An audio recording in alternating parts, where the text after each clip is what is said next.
People often ask this question, that is, there's so many types of Buddhism. If I become interested in Buddhism, which type should I choose? And indeed, which is the best type? Well, I always use the analogy of a river.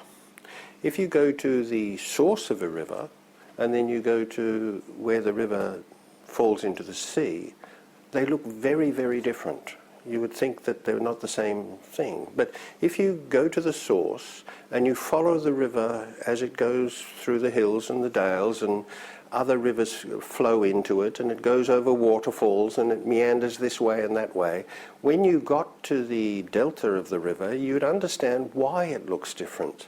The things that made it different. And then you would see that in actual fact it's still the same river. Now, I would say that it's exactly the same with Buddhism.